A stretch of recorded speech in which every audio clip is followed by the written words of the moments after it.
नमस्कार, आप देख रहे हैं न्यूज 18। मैं हूं आपके साथ मेनका चौधरी। और लखीमपुर में राहुल की हो गई है नो एंट्री।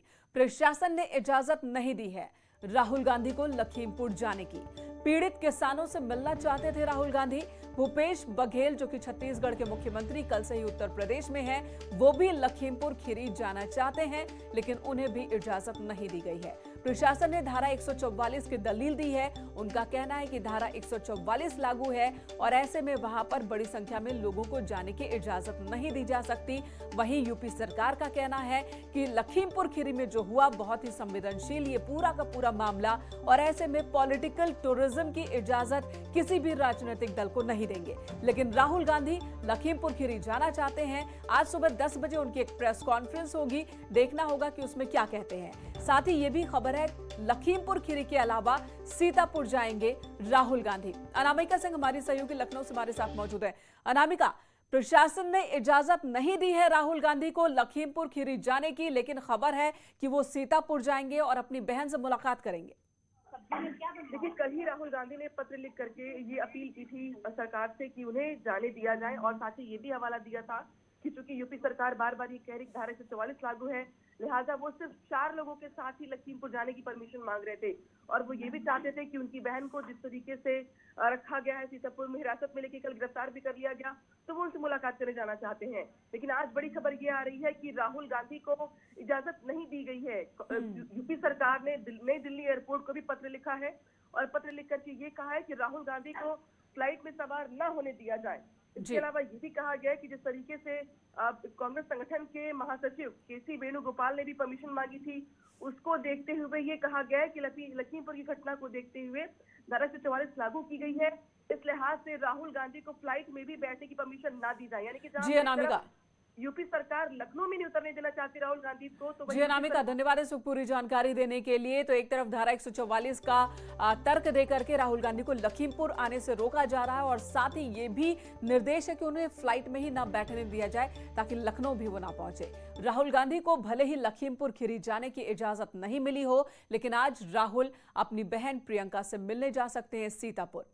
बता दें कि प्रियंका गांधी सीतापुर के पीएससी गेस्ट हाउस में बंद है। लखीमपुर खीरी की घटना के बाद पुलिस ने उन्हें सोमवार तड़के सीतापुर में हिरासत में लिया था और बाद में उन्हें औपचारिक तौर पर गिरफ्तार दिखाया।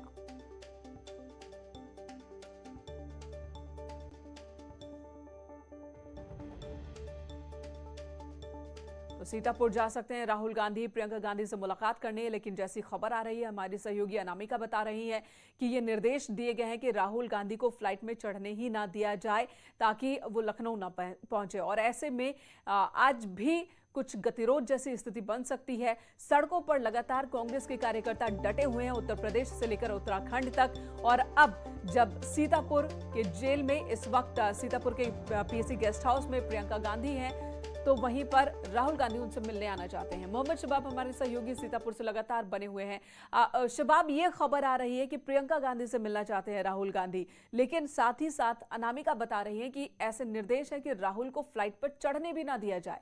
फिर क्या होगा, कैसे होगा? और बिल्कुल देखिए, इसीलिए राहुल गांधी ने आज दिल्ली में सबसे पहले प्रेस कॉन्फ्रेंस बुलाई है। 10 बजे दिल्ली मुख्यालय में, कांग्रेस के मुख्यालय में, वहां पर प्रेस कॉन्फ्रेंस बुलाई गई है। और प्रेस कॉन्फ्रेंस में राहुल गांधी तमाम चीज़ों को ब्रीफ करेंगे और उनका 12 से 12:30 के आसपास लखनऊ पहुंचने का कार्यक्रम है। चूंकि दिल्ली से अगर उन्हें परमिशन मिल जाती है तो हार्डली उन्हें आधे घंटे से 45 मिनट का समय लगेगा लखनऊ एयरपोर्ट पहुंचने में। लेकिन अगर उन्हें दिल्ली एयरपोर्ट पर ही नहीं चढ़ने दिया गया तो फिर वो लखनऊ कैसे पहुंचेंगे, ये भी अपने आप में एक बड़ा सवाल है। क्या राहुल गांधी बाई रोड आ सकते हैं, क्योंकि इस तरीके की भी खबरें हैं कि वो अगर उन्हें बाई फ्लाइट आने की इजाज़त नहीं मिलती तो वो बाई रोड जो है वो लखनऊ, लखीमपुर और सीतापुर के लिए कूच कर सकते हैं। लेकिन चूंकि सीतापुर में इस तरीके के संभावित दौरे को देखते हुए सेंसिटिविटी जो है वो बढ़ा दी गई है। सीतापुर आने वाले सभी रास्तों को बैरिकेड्स लगाकर बंद कर दिया गया है। बड़े वाहनों को, बाहर के वाहनों को बिल्कुल आने की परमिशन नहीं दी जा रही है किसी भी तरीके से। और ऐसे में जो सवाल विपक्ष उठा रहा है, सवाल लगातार विपक्ष उठा रहा है कि आखिर उन्हें क्यों रोका जा रहा है, उनकी मूवमेंट क्यों रोकी जा रही है, इसका क्या जवाब है प्रशासन और सरकार के सामने? और इस वक्त भूपेश बघेल कहां हैं? वो भी लखीमपुर खीरी पहुंचना चाहते हैं। और देखिए भूपेश बघेल चूंकि कल लखनऊ एयरपोर्ट पर ही उनको रोक दिया गया था, उनको एयरपोर्ट से बाहर नहीं आने दिया गया था और उसके बाद उनको वहीं से वापस किया गया था, तो मुमकिन उम्मीद है कि भूपेश बघेल दिल्ली वापस लौटे हैं और उन्होंने राहुल गांधी से मुलाकात की है। महाराष्ट्र से संजय राउत भी जो है वो राहुल गांधी से मिले हैं। इसके अलावा नवजोत सिंह सिद्धू ने भी कल एक बात कही थी कि अगर अगले 24 घंटों में जो है वो लखीमपुर से प्रियंका जी को मुलाकात नहीं कराई गई लखीमपुर में पीड़ितों से, तो वो भी पंजाब से कूच करेंगे। पंजाब के मुख्यमंत्री जो चन्नी हैं वो भी राहुल गांधी के साथ लखनऊ आ सकते हैं, क्योंकि चन्नी पहले भी लखनऊ आने तो की और कांग्रेस भी लखीमपुर जाने इस की मूड कोशिश में कर नहीं चुके है हैं। कि इस मामले में थोड़ा भी शांत हो, नरम पड़े। लगातार मामला गर्माता नजर आ रहा है सियासी तौर पर। राजीव हमारे साथ है। राजीव, बस एक सवाल, कल पोस्टमार्टम दोबारा हुआ था एक मृतक किसान के डेड बॉडी का, उसमें क्या निकला जो 5 डॉक्टर्स के पैनल पहुंचा था? देखिए, जो बहराइच के नानपारा के किसान गुरजिंदर सिंह थे, उनका पोस्टमार्टम देर रात दोबारा कराया गया है, लेकिन अभी पोस्टमार्टम रिपोर्ट को डिस्क्लोज नहीं किया गया है। हालांकि इस दौरान दोबारा पोस्टमार्टम के बाद उनका शांतिपूर्ण ढंग से अंतिम संस्कार कराया जा चुका है। तो जो सबसे बड़ी पुलिस और प्रशासन के सामने ये चुनौती थी कि लखीमपुर हिंसा में जो किसान मारे गए थे, उन सभी 4 किसानों का अब अंतिम संस्कार हो चुका है और सरकार ने जो आर्थिक मदद का ऐलान किया था, वो भी आर्थिक मदद कुछ परिवारों को मुहैया करा दी गई है। कुछ मांगे रही हैं, जिसमें धन्यवाद सबसे बड़ी राजीव, मांग इस ये वक्त पूरी जानकारी देने के लिए, अपडेट के लिए आपके पास आते रहेंगे। मोहम्मद शबाब, आपका भी बहुत बहुत शुक्रिया। और इसी बीच एक बड़ी खबर आ रही है दिल्ली से कि लखीमपुर खीरी मामले में केंद्रीय गृह राज्य मंत्री अजय मिश्रा को दिल्ली तलब किया गया है। सूत्रों के मुताबिक अजय मिश्रा दिल्ली में केंद्रीय गृह मंत्री अमित शाह से मुलाकात करेंगे। उनकी संघ के कुछ नेताओं से भी मुलाकात होनी है। खबर है कि अजय मिश्रा गृह मंत्री को लखीमपुर कांड से जुड़ी सभी जानकारी देंगे।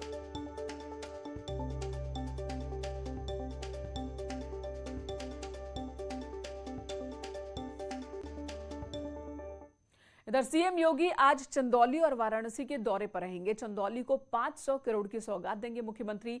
अलग अलग योजनाओं के लाभार्थियों को वितरण करेंगे चेक।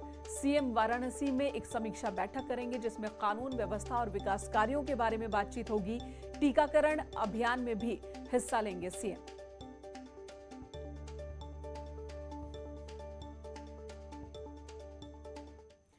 इधर बीजेपी ने समाजवादी पार्टी की विजय यात्रा के पोस्टर को लेकर अखिलेश यादव को आड़े हाथों लिया है। दरअसल इस पोस्टर में सिर्फ अखिलेश यादव नजर आ रहे हैं, जिसे लेकर बीजेपी के प्रदेश अध्यक्ष स्वतंत्र देव सिंह ने ट्वीट किया और अखिलेश पर तंज कसा। उन्होंने लिखा कि अखिलेश जी, इस पोस्टर में आप किसी की तस्वीर लगाना भूल गए हैं शायद। अपनी जीवन यात्रा को मस्तिष्क में रखकर प्रयास कीजिए तो याद आ जाएगा।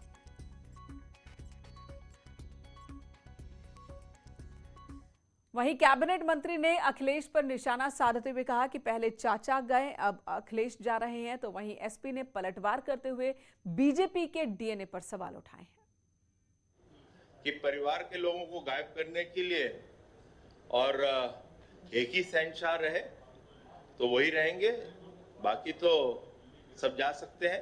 तो अब पहले आज ट्वीट करके पोस्टर पर वो लोग ज्ञान दे रहे हैं जिसके डीएनए में ही अपने बड़ों का अपमान करना पाया जाता हो। पार्टी के फाउंडर मेंबर माननीय आडवाणी जी, माननीय मुरली मनोहर जोशी जी, उनकी राजनीति भी खत्म कर दी गई और उसके साथ साथ उनको पोस्टर से भी खत्म कर दिया गया। देश के सर्वमान प्रधानमंत्री माननीय अटल बिहारी वाजपेयी जी, आज उनको पोस्टर से गायब कर दिया गया। साहब, यह है चेहरा बीजेपी का और वो समाजवादियों को वो नसीहत दे रहे हैं। माननीय नेताजी समाजवादियों के दिल में बसते हैं, हम सबके दिल में बसते हैं, उस पर बीजेपी राजनीति न करे।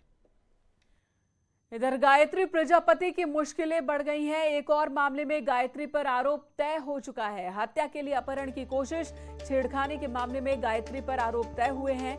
गायत्री प्रजापति पर एमपी एमएलए कोर्ट ने ये आरोप तय किए। 2016 का मामला है जब चित्रकूट की महिला ने एक एफआईआर दर्ज कराई थी और इसी एफआईआर पर सुनवाई करते हुए और इस मामले की तहकीकात करने के बाद एमपी एमएलए कोर्ट ने गायत्री प्रजापति पर आरोप तय किए हैं। अमरोहा से बड़ी खबर, छत गिरने से यहां एक परिवार दब गया मलबे के नीचे। मकान की छत गिरने से 6 लोग दब गए।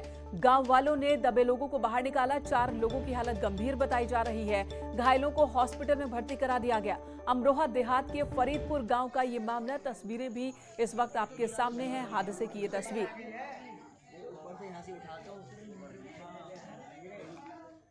और इधर लखनऊ में भी धारा 144 लागू है। 8 नवंबर तक के लिए धारा 144 लागू है। त्योहारों को लेकर यह कदम उठाया गया है। नवरात्र, दशहरा, दीपावली की वजह से 144 धारा लागू की गई। बिना इजाजत भीड़ जुटाने पर पाबंदी रहेगी।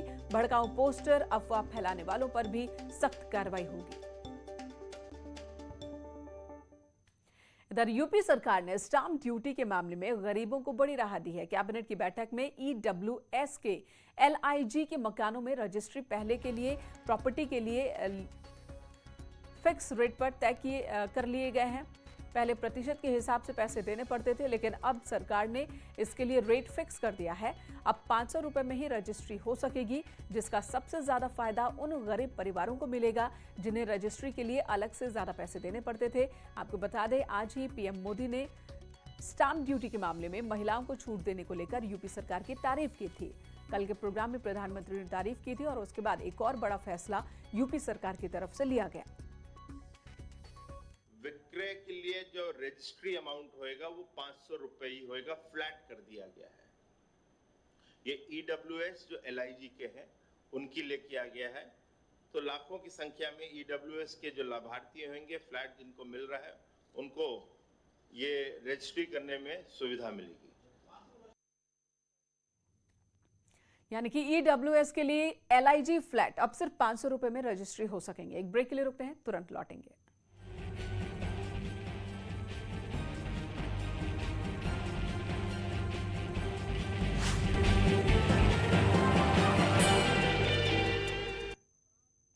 खबर भदोही से, जहां पर सुरियावा इलाके के गल्हैया गांव में जमीन विवाद में एक युवक की हत्या का मामला सामने आया। परिजनों ने गांव के रहने वाले 6 लोगों पर हत्या का आरोप लगाया है, जिसके बाद पुलिस ने केस दर्ज कर लिया। कुछ लोगों को हिरासत में लेकर पूछताछ चल रही है। ये गल्हैया गांव है सुरियावा थाने में। इसमें जो विशाल नाम का एक व्यक्ति था, उसको उसके जो रिश्तेदार थे, उसके चाचा और चचेरे भाई, उन्होंने मारा पीटा था। और इस संबंध में थाने पे जब सूचना मिली तो उस संबंध में तुरंत उसमें मुकदमा पंजीकृत किया गया। जो घायल था उसको तुरंत अस्पताल भेजा गया और वहाँ पे उसकी मृत्यु हो गई है। इस संबंध में जांच की जा रही है और साथ ही कुछ लोगों को हिरासत में लिया गया, उनसे पूछताछ की जा रही है। शीघ्र ही आरोपियों पे कड़ी कार्रवाई की जाएगी, उनको गिरफ्तार किया जाएगा। उधर हरदोई में पुलिस ने सर्विलांस और स्वाट की मदद से गाड़ी चोरों के एक गिरोह का खुलासा किया। पुलिस ने 4 शातिर चोरों को गिरफ्तार किया। इनके पास से 6 चोरी की बाइकें बरामद हुई हैं। चोरों ने बाइक्स को झाड़ियों में छिपा कर रखा था। पुलिस ने मुखबिर की सूचना पर चोर गैंग का खुलासा किया। 6 मोटरसाइकिलें बरामद हैं, जिसमें से 3 मोटरसाइकिलें चोरी की घटनाओं से संबंधित पाई गई हैं। शेष 3 मोटरसाइकिलें संदिग्ध हैं, जिनके बारे में हमारी सुरसा पुलिस और क्राइम ब्रांच जांच पड़ताल कर रही है। इन चारों चोरों को इन 6 मोटरसाइकिलों के साथ हमने कब्जे में लिया है। सभी ठोस सबूतों के साथ इन चारों चोरों, जिनका सरगना सलमान नाम का एक चोर है, उस सरगना के साथ इनको जेल भेजा जा रहा है। रुकेंगे एक ब्रेक के लिए। खबरों का सिलसिला न्यूज़ 18 पर जारी है।